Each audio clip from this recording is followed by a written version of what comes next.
Assalamualaikum warahmatullahi wabarakatuh. Saya sedang bersama dengan senior saya, kakak kelas saya di Mesir, Al-Mukarram, Ustadz Dr. Damanhur Abbas. Nikmati kajian-kajian tausiah beliau yang bergizi, berkualitas di channel Ustadz Damanhur Abbas. Jangan lupa tonton, subscribe, like, share, and comment.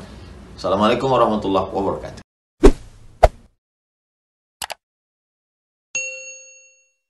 الحمد لله الذي خصنا بكتاب أنزل وأقومنا بنبي أرسل أشهد أن لا إله إلا الله له دعوة الحق حريص عليها وأوجب تبشير بها ولتكن منكم أمة يدعون إلى الخير ويأمرون بالمعروف وينهون عن المنكر وأولئك هم المفلحون وأشهد أن محمدا عبده ورسوله بلغ الرسالة وأدى الأمانة ونصح الأمة وكشف الغمة حتى آتانا اليقين ليلها كنهارها لا يزيغ عنها إلا هالك. اللهم صل وسلم وبارك وأنعم على حبيبنا وشفيعنا وزخرنا ومولانا محمد وعلى أزواجه أمهات المؤمنين وذرياته وآل بيته وأصحابه أجمعين. يا أيها الناس اتقوا الله حق تقاته ولا تموتن إلا وأنتم مسلمون. وقال الله تعالى في القرآن الكريم أعوذ بالله من الشيطان الرجيم بسم الله الرحمن الرحيم من المؤمنين رجال صدقوا ما أحدوا الله عليه فمنهم من قضى نحبه ومنهم من ينتظر وما بدلوا تبديلا. رب اشرح لي صدري ويسر لي أمري واحلل عقدة من لساني يفقهوا قولي أما بعد. Hadirin jamaah Jumat yang dirahmati Allah, marilah senantiasa kita memanjatkan puji dan syukur kepada Allah yang telah memberikan nikmat iman kepada kita sehingga kita telah memenuhi tempat yang penuh dengan keberkahan ini. Kendati suara panggilan untuk mensukseskan itu belum lagi dikumandangkan, dikarenakan masih banyak di antara saudara-saudara kita mereka menunggu di luar sampai dengan khatib naik kepada rukun yang kedua baru mereka akan memasuki ruang yang penuh dengan keberkahan ini. Ini merupakan salah satu di antara sekian banyak nikmat yang masih Allah berikan kepada kita. Semoga Allah senantiasa mencurahkan nikmatnya kepada kita dan kepada saudara-saudara kita yang masih berada di luar. Selawat dan salam mari sama-sama kita panjatkan kepada junjungan kita Nabi besar Muhammad sallallahu alaihi wasallam yang telah mengajarkan kepada kita segala aspek tatanan kehidupan. Rasul mengajarkan kepada kita umatnya agar kita memperbanyak berselawat kepada beliau di hari yang dinamakan dengan Sayyidul Ayyam.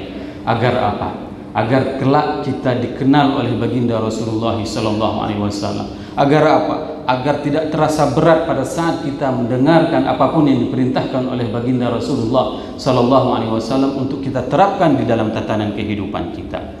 Semoga jamaah yang berhadir pada Jumat yang penuh dengan keberkahan ini merupakan di antara umat Nabi Muhammad SAW yang akan diberikan syafaat oleh baginda Rasulullah SAW dan akan disuguhkan air dari telaga Kautsar dari tangan mulia tersebut. Allahumma amin. Hadirin jamaah Jumat yang dirahmati Allah, ayat yang khatib bacakan tadi merupakan ayat yang dibacakan oleh baginda Rasulullah SAW pada saat para syuhada Uhud dijejerkan seramai 70 orang. Rasul membacakan ayat tersebut di mana yang artinya minal mu'minina rijalun sadaqu ma ahadullah alaih. Ada di antara orang-orang yang beriman tersebut, mereka itu adalah orang-orang yang menunaikan apa saja yang mereka telah berjanji kepada Allah. Faminhum man qadha nahbah, dan mereka tersebut menunaikan apa yang mereka janjikan dengan Allah. Pada saat mereka menerima dan mendengarkan sesuatu yang diperintahkan oleh Allah dan Rasulnya, maka mereka menunaikan perintah tersebut. Wa minhum man yantazir, dan ada di antara mereka itu yang menunggu, melihat bagaimana kondisinya, baru mereka mau melaksanakannya. Wa ma baddalu tabdila, dan Allah tidak pernah merubah janjinya. Ayat tersebut sangatlah harus kita pelajari wahai jemaah yang dirahmati Allah. Dikarenakan apa? Dikarenakan ini merupakan sepenggal ayat tentang peperangan di dalam Islam.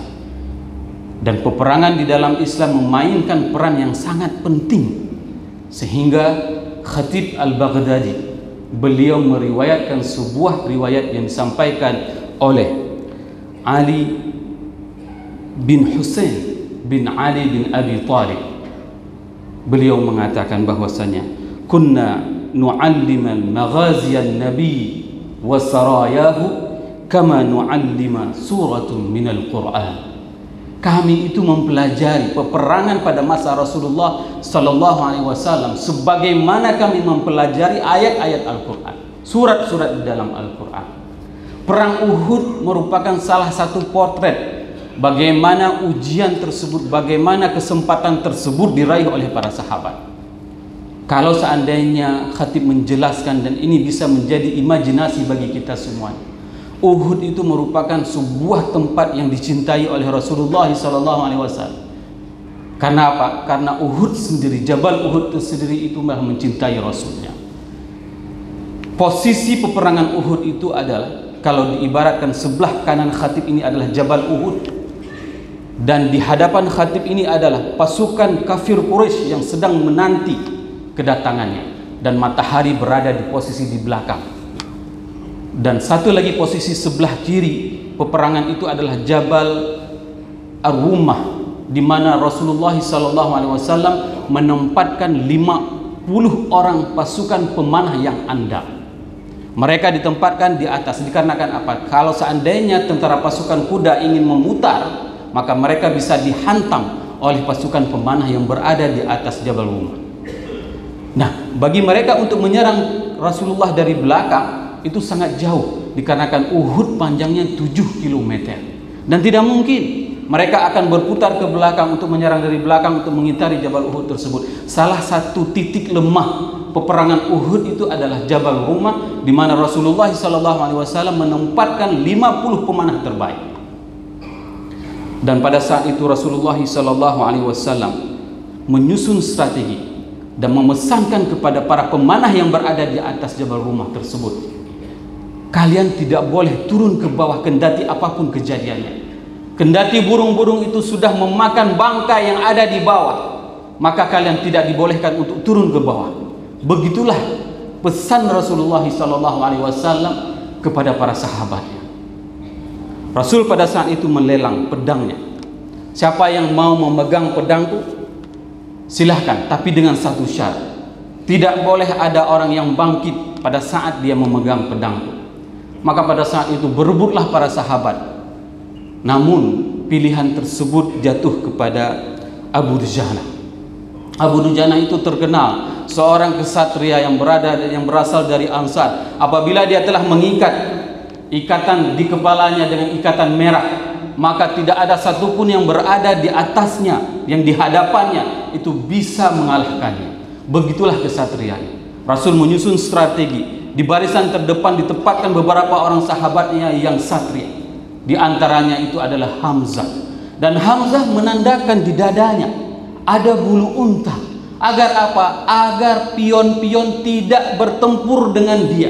Wahsy sendiri yang mengatakan dan meriwayatkan, aku melihat tidak ada satupun orang yang bangun berhadapan dengan Hamzah. Semua dilibas oleh Hamzah. Begitulah kekuatan Hamzah, dan begitulah satrianya Hamzah. Hamzah memberikan tanda dirinya, jangan pernah melawan saya kalau seandainya kalian bukan satria.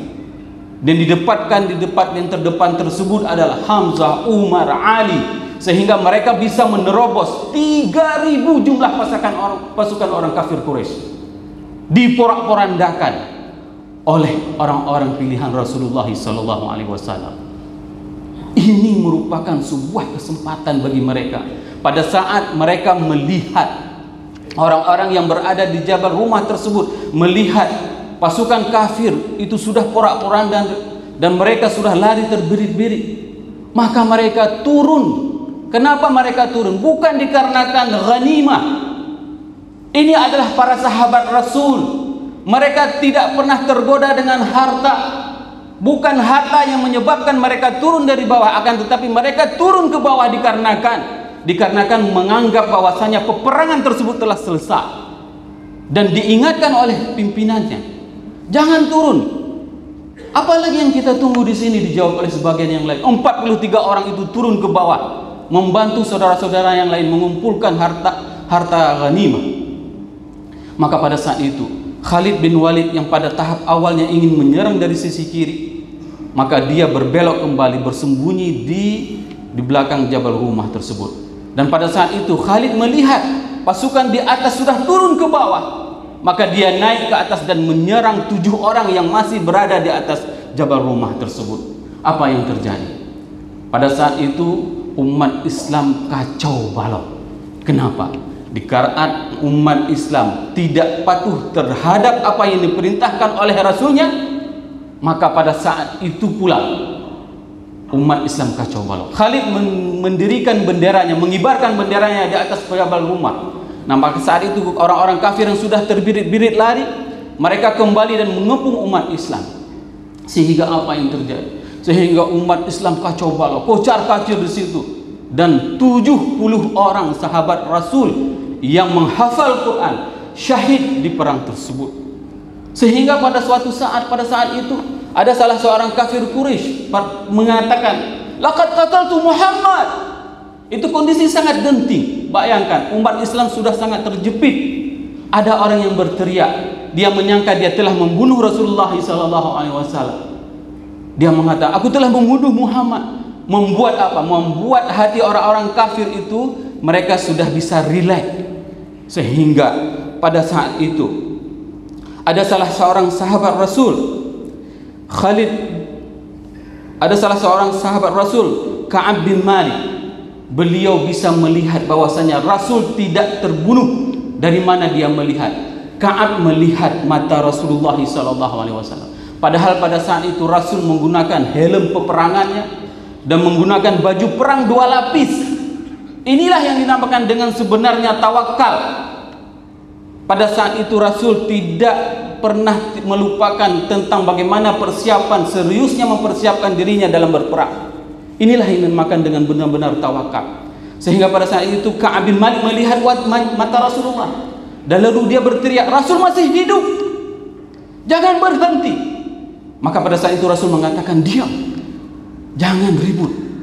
Begitulah tidak paniknya Rasulullah SAW. Sehingga pada saat itu beberapa orang sahabat seperti Anas bin Nadar, beliau membuktikan kecintaannya kepada Rasulullah SAW. Pada saat melihat orang mukmin mendengarkan berita Rasulullah telah meninggal dunia, beliau mengatakan kepada orang-orang mukmin, "Wahai orang mukmin, kenapa kalian terduduk di sini? Kenapa kalian tidak berperang? Ayo pergi ke sana." Dia membuktikan dirinya bahwasanya pada saat dia tidak bisa mengikuti perang Badar, maka pada saat itu dia membuktikan dirinya bagaimana komitmennya untuk menjaga Allah dan Rasul, bagaimana dia membela Allah, bagaimana dia membela agama Allah, bagaimana dia membela Rasulullah SAW. "Ayo kita pergi masuk ke dalam peperangan lagi, jangan duduk di sini, karena aku telah mencium aroma surga dari bawah telapak kaki Jabal Uhud." Ini yang disampaikan oleh Anas bin Nadar. Pada saat itu para sahabat mencari Anas bin Nadar, dan mereka tidak tahu yang mana Anas bin Nadar. Bayangkan, tubuhnya itu terpenuhi dengan 80 luka, sehingga dia baru bisa syahid. Orang kafir memerlukan 80 kali sebatang untuk menghajar Anas bin Nadar agar dia syahid. Sehingga orang-orang mukmin pada saat itu tidak pernah mengetahui yang mana lagi dia sudah hancur. Sehingga sepupunya lah yang menandakannya bahwasanya ini adalah jenazah Anas bin Nadar. Jamaah Jumat yang dirahmati Allah, hari ini apa pembuktian kita terhadap agama Allah ini? Pernahkah kita membela agama Allah ini dengan seperti apa yang dilakukan oleh para sahabat terdahulu? Pernahkah kita menanamkan kepada generasi kita kegundahan mereka itu adalah untuk bisa memporak-porandakan orang-orang kafir sebagaimana yang telah dilakukan oleh para sahabat terdahulu? Atau kegundahan mereka itu adalah bagaimana mereka bisa bermain gadget? Hari ini betapa miris kita melihat generasi muda kita. Pada saat khatib pun sedang berdiri di atas mimbar seperti ini, ada yang sedang bermain gadget, ada yang sedang main perang-perangan. Inilah potret generasi kita, generasi yang sangat lemah, yang kegundahannya itu adalah kegundahan dunia. Mereka tidak pernah ditanamkan oleh orang tuanya bagaimana kegundahan yang sebenarnya yang mereka harus miliki. Palestina ini merupakan sebuah kawasan yang memang harus kita tanamkan kepada generasi kita agar apa? Agar semua generasi muda kita mempunyai sebuah impian agar mereka menjadi bagian dari orang-orang yang membebaskan di Palestina. Jemaah Jumat yang dirahmati Allah, pada saat Rasul naik ke atas Jabal Uhud, maka pada saat itu Rasul tidak bisa menaiki Jabal Uhud dikarenakan jarak yang tinggi. Maka ada salah satu seorang sahabat Rasulullah SAW. Maka pada saat itu sahabat tersebut yang bernama Talha bin Ubaidillah memberikan punggungnya untuk diinjak oleh Rasulullah SAW. Kaki mulia tersebut berada di atas punggungnya dan dia mendorong Rasulullah sehingga Rasul bisa masuk ke atas Jabal Uhud. Maka pada saat itu Rasulullah SAW mengatakan kepada Talha, wajabat jannah, berhak wahai engkau Talha mendapatkan surga. Dan Talha bangga dengan jari-jarinya yang terputus pada saat perang Uhud, dikarenakan apa? Ini adalah sebagai bukti kecintaannya kepada Allah dan Rasulnya. Dia bangga bahwasanya jari yang putus tersebut adalah jari yang membela agama Allah. Hari ini apa pembuktian diri kita, jari kita terhadap agama Allah ini?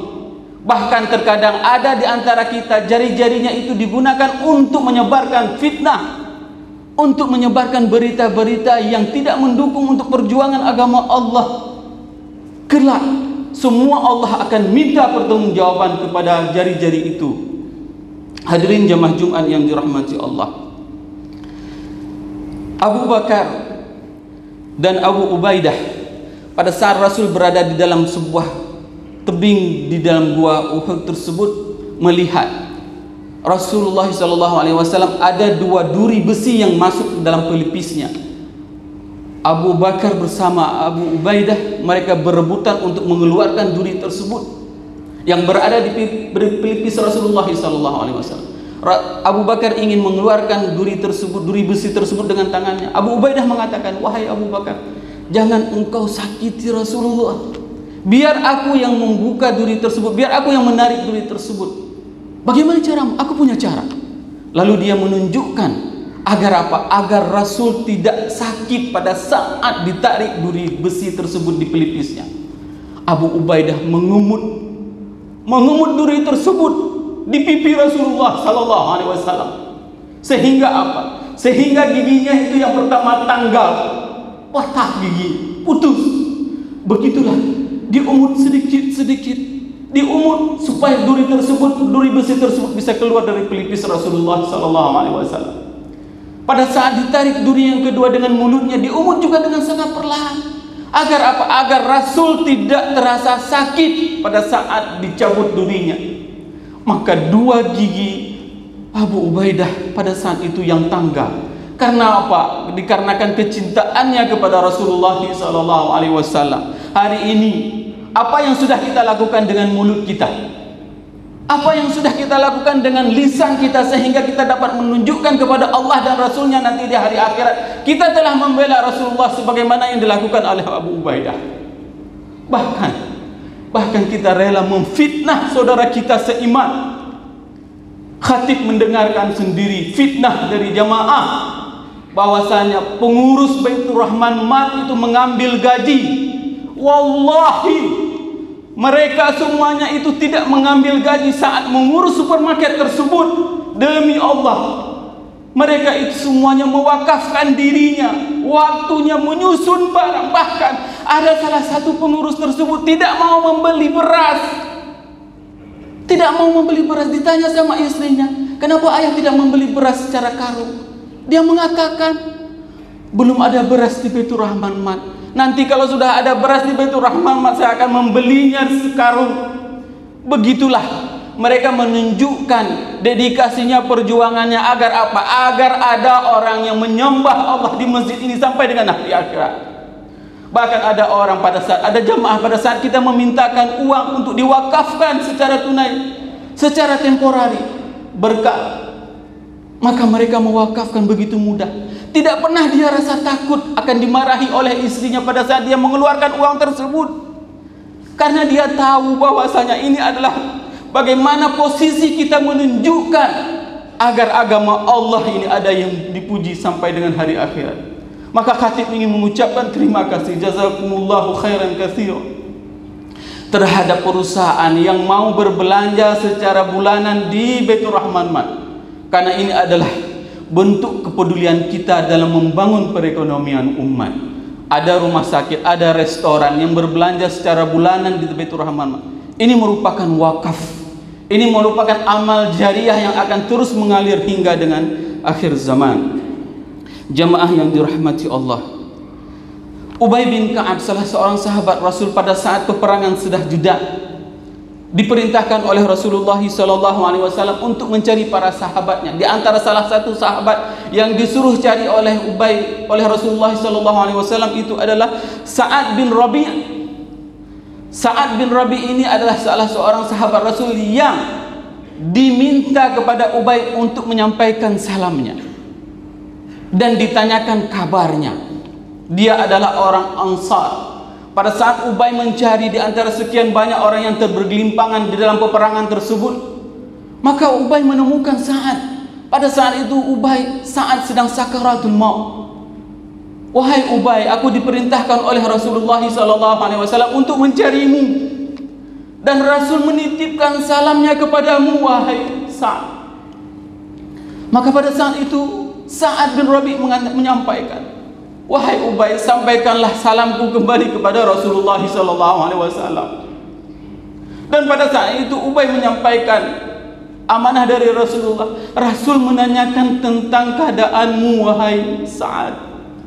Maka pada saat itu Sa'ad mengatakan, sampaikan kepada Rasulullah SAW, aku mencium bau surga di tempat Uhud ini. Itu yang disampaikan oleh Sa'ad, dan sampaikan kepada seluruh manusia, khususnya bagi orang-orang Ansar. Tidak ada alasan untuk tidak membela Allah dan Rasulnya. Ini yang disampaikan oleh Sa'ad bin Rabi' kepada Ubay bin Ka'ab. Hadirin jamaah Jumat yang dirahmati Allah, apa alasan kita untuk tidak membela saudara kita di Palestina? Hari ini rumah mereka dibombardir, ayah mereka syahid, ibu mereka meninggal dunia, anak mereka syahid. Apa bentuk kepedulian kita selaku saudaranya umat Islam yang berada di Aceh, yang berada di Lok Semau? Tunjukkanlah apa dedikasi kita. Apapun yang kita miliki hari ini, kita tunjukkan bahwasanya kepada Allah, aku tetap membela saudaraku di Palestina. Inilah pembuktian sebagaimana kita tidak pernah bisa berperang Uhud sebagaimana para sahabat terdahulu, namun kita masih bisa membuktikan diri kita agar apa? Agar kita berada di posisi yang benar, agar kita berada di posisi yang tidak salah membela orang-orang kafir. Inilah yang harus kita tunjukkan jemaah yang dirahmati Allah. Maukah kita membersamai Rasulullah SAW di surga? Kendati kita di dunia tidak bisa seperti mereka para sahabat, mereka bisa selalu berinteraksi dengan Rasul. Inilah yang ditawarkan oleh Rasulullah SAW kepada Nusaybah bin Ka'ab. Nusaybah bin Ka'ab, dia adalah seorang wanita yang membantu di peperangan Uhud, memberikan minuman, memberikan obat-obatan, mengobati orang-orang mujahid yang luka. Pada saat itu dia berserta suaminya dan 2 orang anaknya, 2 orangnya ikut di dalam perang Uhud, sehingga 13 luka yang didapati oleh perempuan mulia tersebut. 13 luka. Bahkan di bahu kanannya itu terkena dengan pedang dengan luka yang sangat parah. Pada saat itu Rasul memuji Nusaybah. Wahai Nusaybah, keluargamu itu jauh lebih baik daripada keluarga fulan. Keluargamu itu jauh lebih baik dari keluarga fulan. Begitulah Rasul memuji Nusaybah. Pada saat Nusaybah mendengarkan pujian dari Rasulullah SAW, dia ingin meminta kepada Rasul, wahai Rasulullah, bolehkah aku meminta sesuatu kepadamu? Boleh, mintalah wahai Nusaybah. Rasulullah, doakanlah aku beserta seluruh keluargamu agar menjadi pendampingmu di dalam surga. Dan pada saat itu Rasul memanjatkan doanya, Allahumma ja'alhum rufaqa'i fil jannah. Ya Allah, jadikanlah Nusaibah beserta keluarga besarnya adalah pendampingku nanti di dalam surga. Hari ini apa yang sudah kita persiapkan bagi kita dan keluarga kita pada saat kita di dunia ini tidak hidup bersama Rasul? Pernahkah kita menitipkan doa ini agar kita menjadi pendamping Rasulullah SAW di surga? Ini yang harus kita buktikan, jamaah yang dirahmati Allah. Ajarilah, didiklah generasimu agar mereka menjadi orang-orang yang akan mendampingi Rasulullah SAW di dalam surganya. Barakallahu li wa lakum fil Qur'anil Karim wa nafa'ani wa iyyakum bima fihi minal ayati wa dhikril hakim wa taqabbala minni wa minkum tilawatahu innahu huwas sami'ul basir.